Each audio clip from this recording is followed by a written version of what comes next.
11. The Nagual Woman.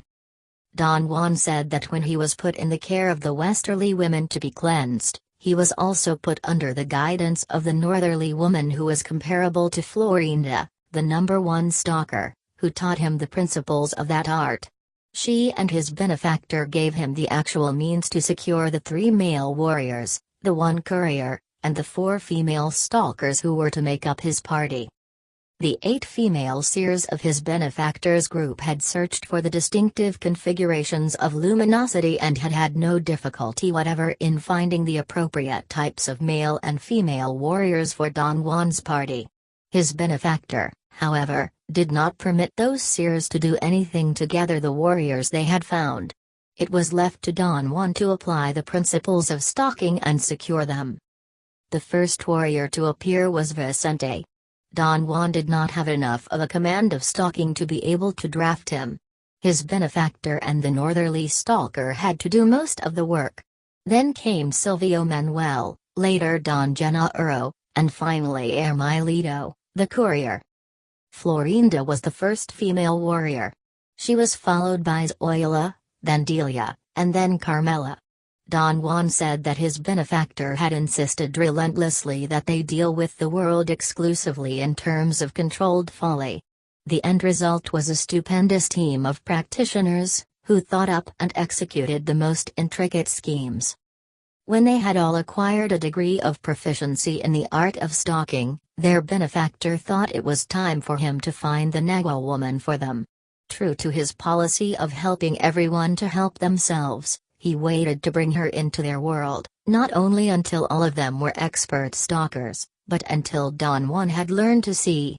Although Don Juan regretted immensely the time wasted in waiting, he conceded that their joint effort in securing her created a stronger tie among all of them.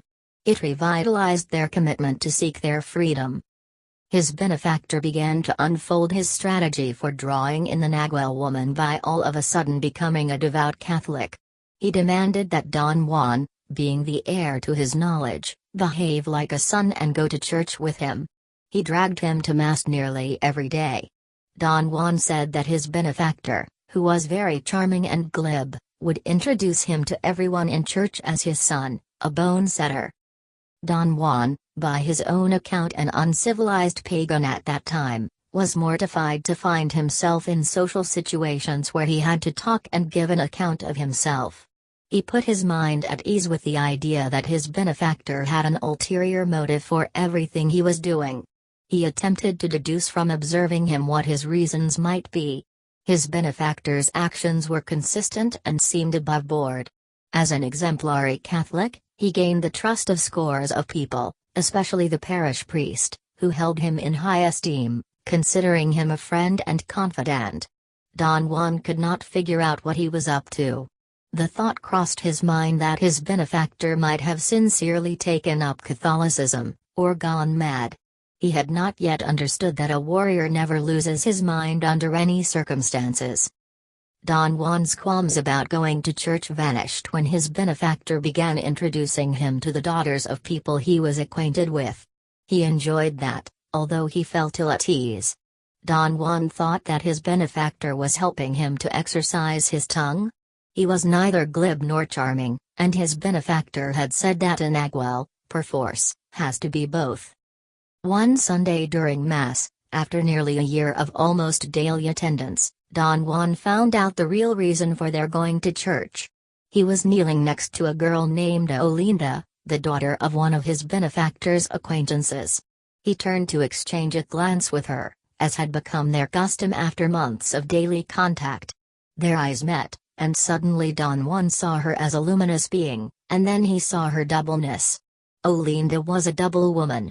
His benefactor had known it all along, and had taken the most difficult path in order to put Don Juan in touch with her.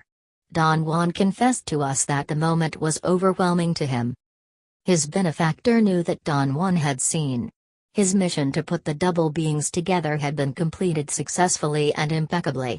He stood up and his eyes swept every corner of that church, then he walked out without a backward glance. There was nothing more for him to do there. Don Juan said that when his benefactor walked out in the middle of Mass, All heads turned. Don Juan wanted to follow him, but Olinda boldly clasped his hand and held him back. He knew then that the power of seeing had not been his alone. Something had gone through both of them and they were transfixed. Don Juan realized all of a sudden that not only had the Mass ended, but that they were already outside the church. His benefactor was trying to calm Olinda's mother, who was incensed and shamed by their unexpected and inadmissible display of affection. Don Juan was at a loss as to what to do next. He knew that it was up to him to figure out a plan. He had the resources, but the importance of the event made him lose confidence in his ability. He forsook his training as a stalker and became lost in the intellectual dilemma of whether or not to treat Olinda as controlled folly. His benefactor told him that he could not help him. His duty had been only to put them together, and that was where his responsibility ended. It was up to Don Juan to take the necessary steps to secure her. He suggested that Don Juan even consider marrying her, if that was what was needed. Only after she came to him of her own accord could he help Don Juan by directly intervening with her as a Nagual. Don Juan tried a formal courtship. He was not well received by her parents, who could not conceive of someone from a different social class as a suitor for their daughter. Olinda was not an Indian, her family were middle-class urban dwellers, owners of a small business. The father had other plans for his daughter. He threatened to send her away if Don Juan persisted in his intention to marry her. Don Juan said that double beings, especially women, are extraordinarily conservative, even timid. Olinda was no exception. After their initial exhilaration in church, she was overtaken by caution, and then by fear. Her own reaction scared her. As a strategic maneuver, his benefactor made Don Juan retreat, to make it appear as if he were acquiescing to his father, who had not approved of the girl, which was the assumption of everyone who had witnessed the incident in church. People gossiped that their display had displeased his father so intensely that his father, who was such a devout Catholic, had never returned to church. His benefactor told Don Juan that a warrior is never under siege. To be under siege implies that one has personal possessions that could be blockaded. A warrior has nothing in the world except his impeccability, and impeccability cannot be threatened. Nonetheless, in a battle for one's life, such as the one Don Juan was waging to secure the Nagual woman, a warrior should strategically use every means available. Accordingly, Don Juan resolved to use any portion of his stalker's knowledge that he had to get the girl. To that end, he engaged Silvio Manuel to use his sorcerer's arts, which even at that early stage were formidable, to abduct the girl. Silvio Manuel and Jenna Uro, who was a true daredevil, stole into the girl's house disguised as old washerwomen. It was midday and everyone in the house was busy preparing food for a large group of relatives and friends who were coming to dinner. They were having an informal going-away party for Olinda. Silvio Manuel was counting on the likelihood that people who saw two strange washerwomen coming in with bundles of clothes would assume that it had to do with Olinda's party and would not get suspicious. Don Juan had supplied Silvio Manuel and Jenna Uro beforehand with all the information they needed concerning the routines of the members of the household. He told them that the washerwomen usually carried their bundles of washed clothes into the house and left them in a storage room to be ironed. Carrying a large bundle of clothes, Silvio Manuel and Jenna Uro went directly into that room, knowing that Olinda would be there. Don Juan said that Silvio Manuel went up to Olinda and used his mesmeric powers to make her faint. They put her inside a sack, wrapped the sack with her bed sheets, and walked out, leaving behind the bundle they had carried in. They bumped into her father at the door. He did not even glance at them. Don Juan's benefactor was utterly put out with their maneuver. He ordered Don Juan to take the girl back immediately to her house. It was imperative, he said, that the double woman come to the benefactor's house of her own free will, perhaps not with the idea of joining them but at least because they interested her. Don Juan felt that everything was lost. The odds against getting her back into her house unnoticed were too great, but Silvio Manuel figured out a solution. He proposed that they should let the 4 women of Don Juan's party take the girl to a deserted road, where Don Juan would rescue her. Silvio Manuel wanted the women to pretend that they were kidnapping her. At some point along the road someone would see them and come in pursuit. Their pursuer would overtake them and they would drop the sack, with a degree of force so as to be convincing. The pursuer would be, of course, Don Juan, who would happen miraculously to be at just the right place at the right time. Silvio Manuel demanded true-to-life action. He ordered the women to gag the girl, who by then would surely be awake and screaming inside the sack, and then to run for miles carrying the sack. He told them to hide from their pursuer. Finally, after a truly exhausting ordeal, they were to drop the sack in such a way that the girl could witness a most vicious fight between Don Juan and the 4 women. Silvio Manuel told the women that this had to be utterly realistic. He armed them with sticks and instructed them to hit Don Juan convincingly before they were driven away. Of the women, Zoila was the one most easily carried away by hysteria. As soon as they began whacking Don Juan, she became possessed by her role and gave a chilling performance, striking Don Juan so hard that flesh was torn from his back and shoulders. For a moment it seemed that the kidnappers were going to win. Silvio Manuel had to come out of his hiding place and, pretending to be a passerby, remind them that it was only a ploy and that it was time to run away. Don Juan thus became Olinda's savior and protector. He told her that he could not take her back to her house himself because he had been injured, but he would send her back instead with his pious father. She helped him walk to his benefactor's house. Don Juan said that he did not have to pretend injury, he was bleeding profusely and barely made it to the door. When Olinda told his benefactor what had happened, his benefactor's desire to laugh was so excruciating he had to disguise it as weeping. Don Juan had his wounds bandaged and then went to bed. Olinda began to explain to him why her father was opposed to him, but she did not finish. Don Juan's benefactor came into the room and told her that it was evident to him, from observing her walk, that the kidnappers had injured her back. He offered to align it for her before it became critical. Olinda hesitated. Don Juan's benefactor reminded her that the kidnappers had not been playing, they had nearly killed his son, after all. That comment sufficed. She came to the benefactor's side and let him give her a sound blow on her shoulder blade. It made a cracking sound and Olinda entered into a state of heightened awareness. He disclosed the rule to her, and just like Don Juan, she accepted it in full. There was no doubt, no hesitation. The Nagual woman and Don Juan found completeness and silence in each other's company. Don Juan said that the feeling they had for each other had nothing to do with affection or need, it was rather a shared physical sense that an ominous barrier had been broken within them, and they were one and the same being. Don Juan and his Nagual woman, as the rule prescribed, worked together for years to find a set of 4 female dreamers, who turned out to be Nelita, Zuleika, Cecilia, and Hermelinda, and the 3 couriers, Juan Tuma, Teresa, and Marta. Finding them was another occasion when the pragmatic nature of the rule was made clear to Don Juan. All of them were exactly what the rule said they were going to be. Their advent introduced a new cycle for everyone, Don Juan's benefactor and his party included. For Don Juan and his warriors it meant the cycle of dreaming, and for his benefactor and his party it meant a period of unequaled impeccability in their acts.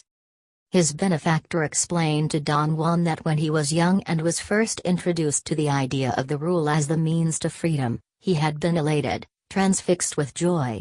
Freedom to him was a reality around the corner. When he came to understand the nature of the rule as a map, his hopes and optimism were redoubled. Later on, sobriety took hold of his life. The older he got, the less chance he saw for his success and the success of his party.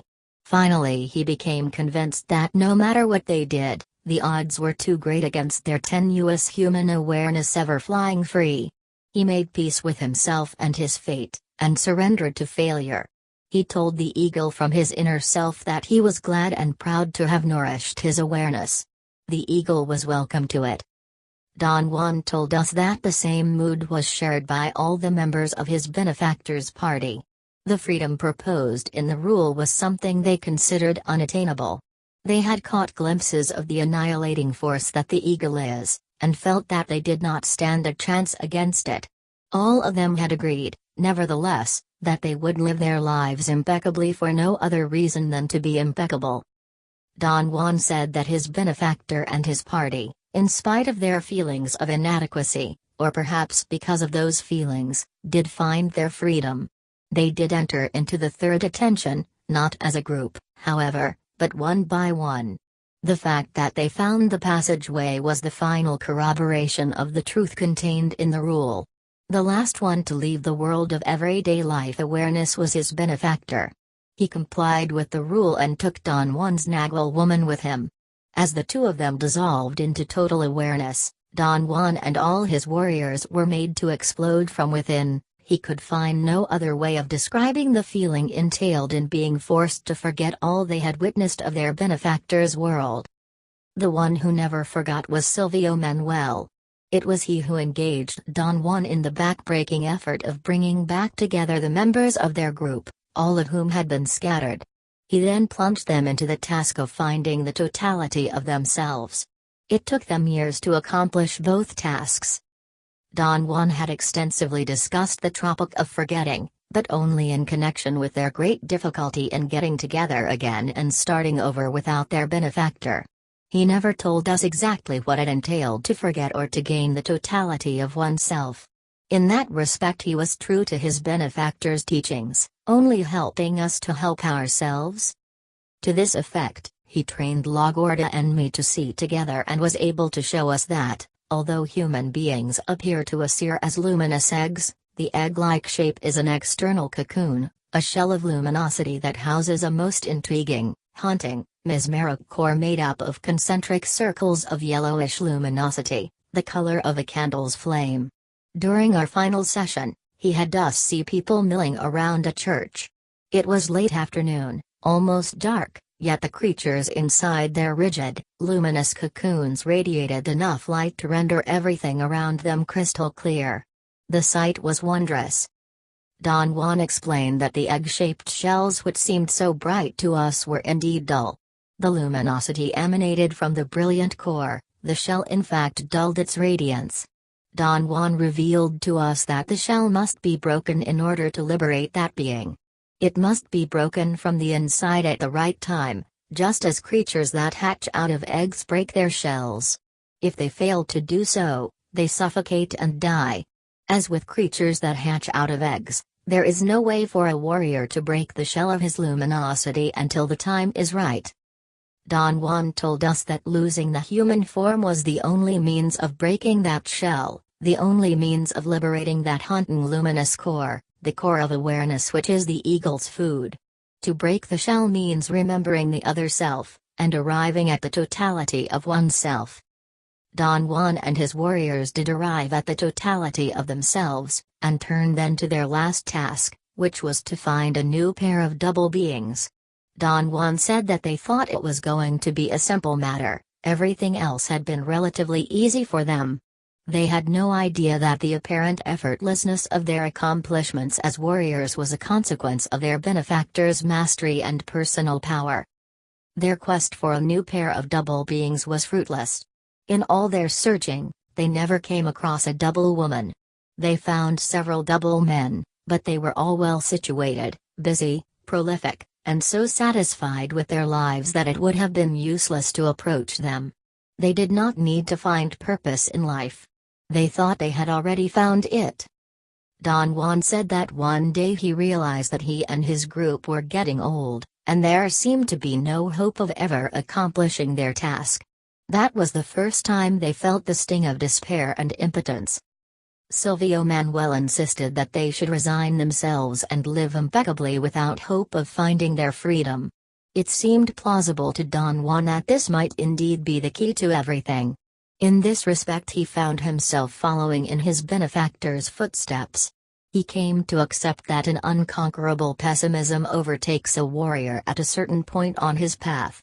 A sense of defeat, or perhaps more accurately, a sense of unworthiness, comes upon him almost unawares.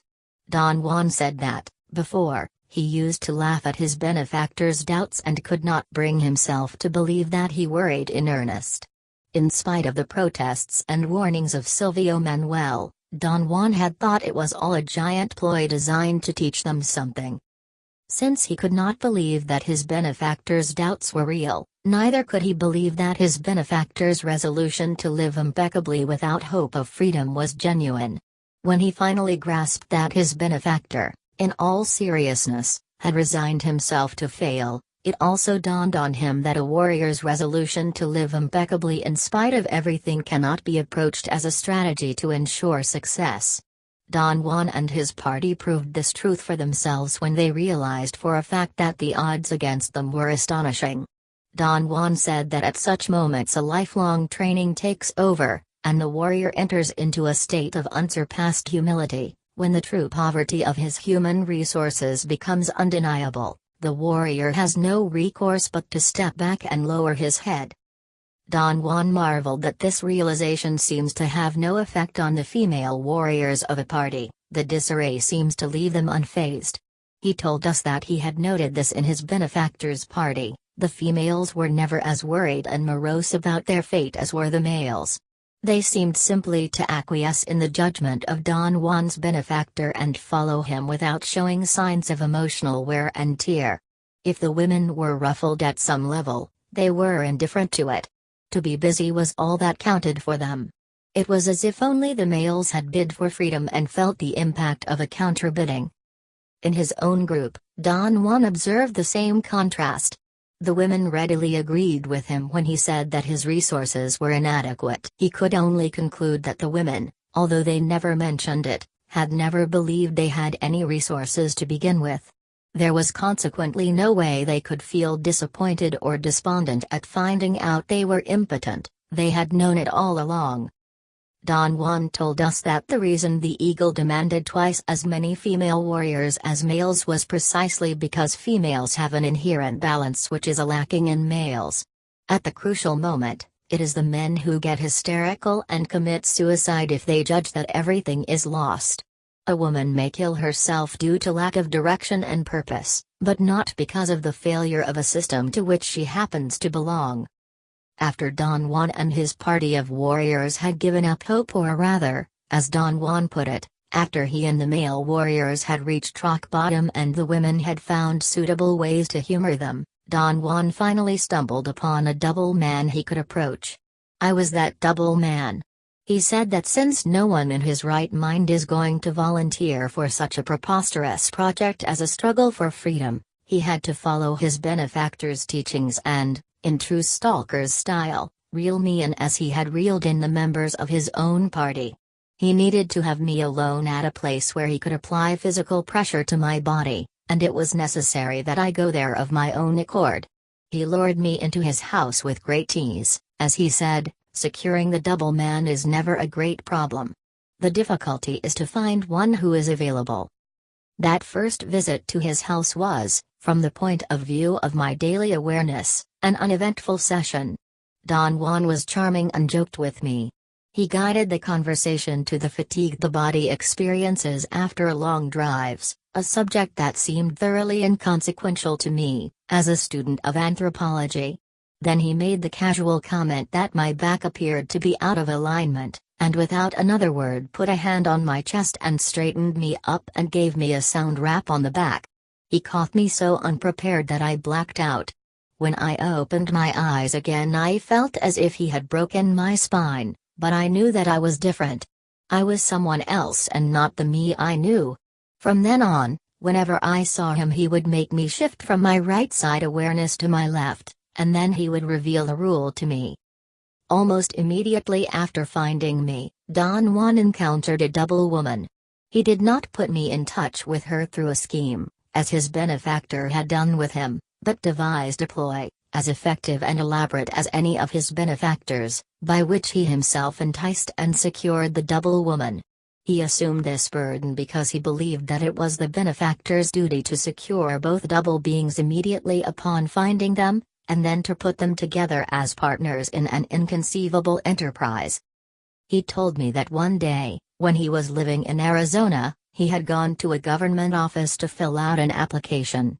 The lady at the desk told him to take it to an employee in the adjacent section, and without looking, she pointed to her left. Don Juan followed the direction of her outstretched arm and saw a double woman sitting at a desk.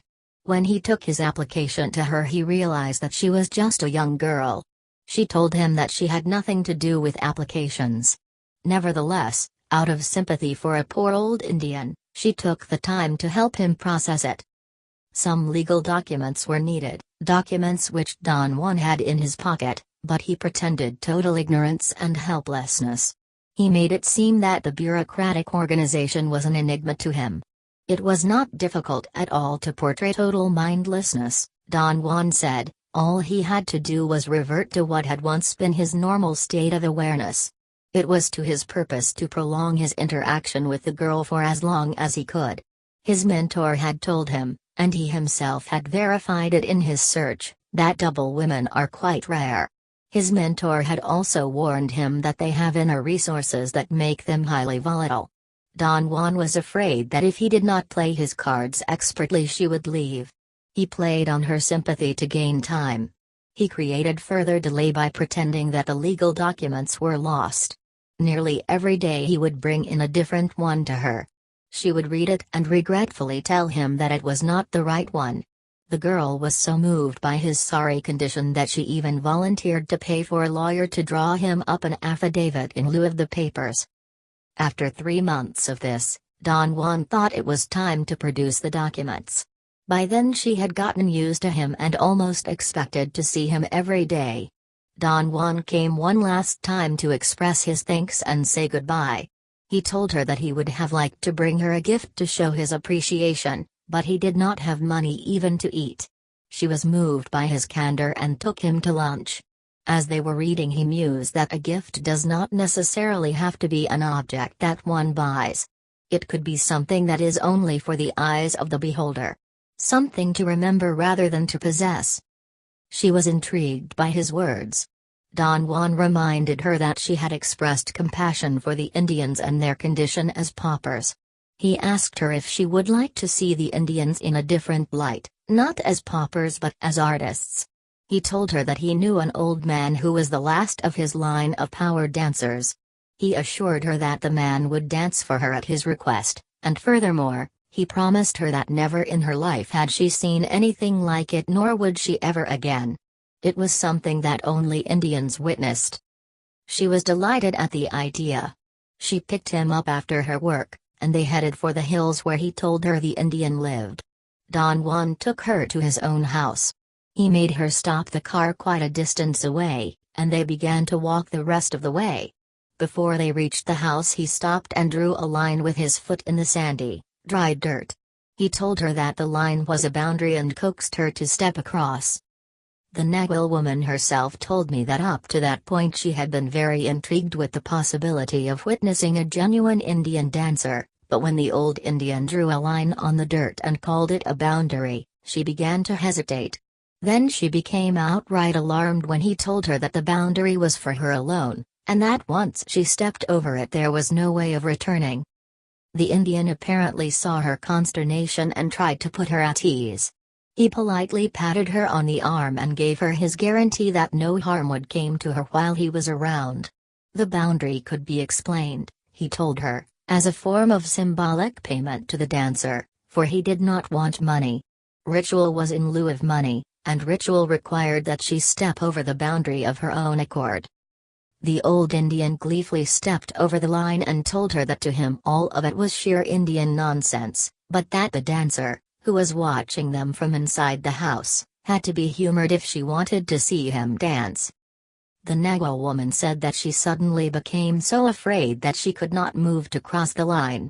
The old Indian made an effort to persuade her, saying that stepping over that boundary was beneficial to the entire body.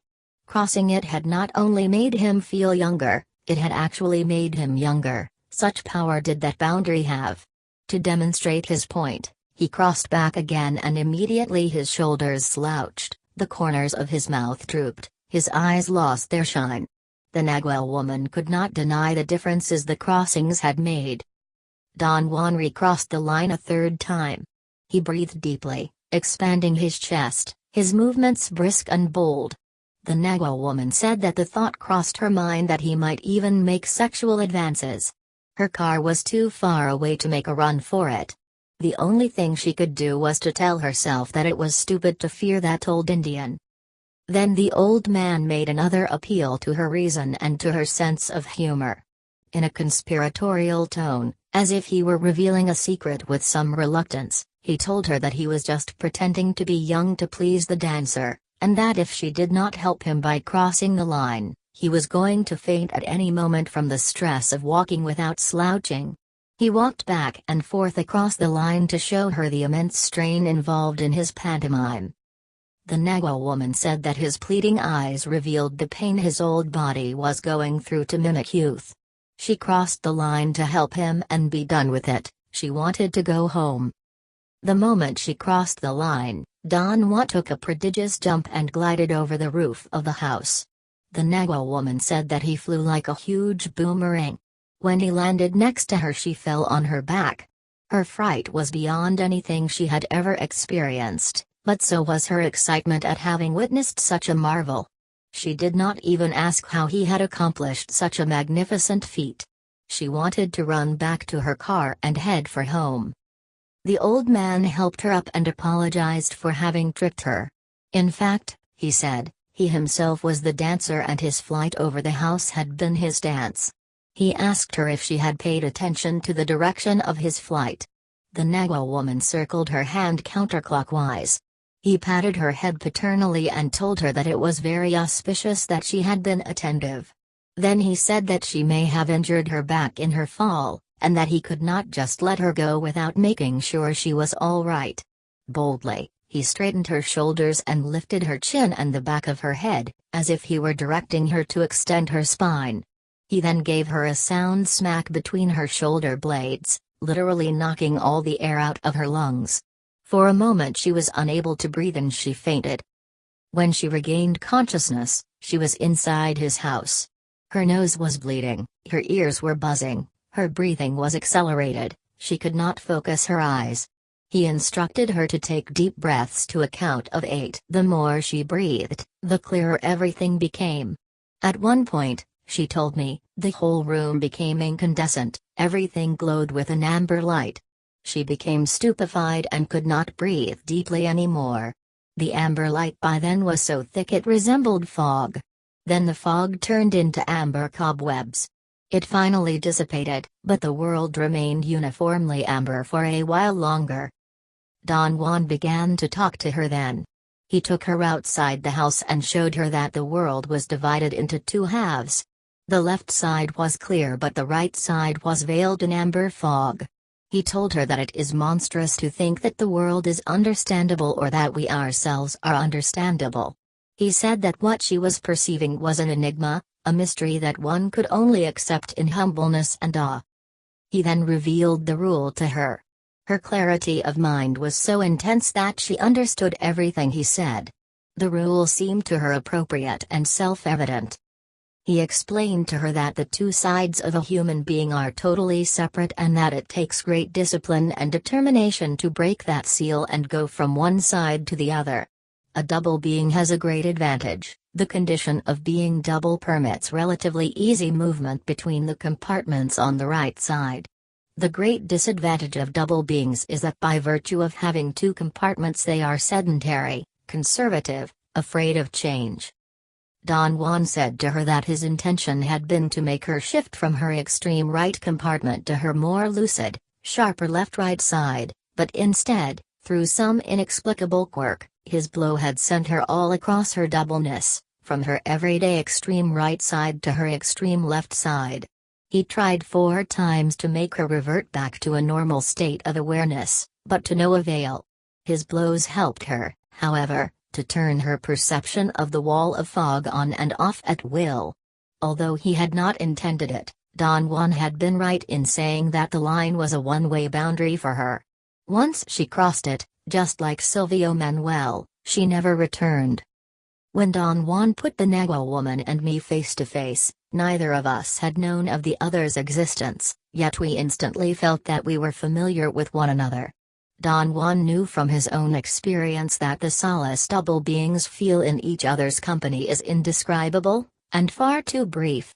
He told us that we had been put together by forces incomprehensible to our reason, and that the only thing we did not have was time. Every minute might be the last, therefore, it had to be lived with the spirit. Once Don Juan had put us together, all that was left for him and his warriors to do was find 4 female stalkers, 3 male warriors, and 1 male courier to make up our party. To that end, Don Juan found Lydia, Josefina, La Gorda, Rosa, Benigno, Nestor, Pablito, and the courier Eligio. Each one of them was a replica in an undeveloped form of the members of Don Juan's own party.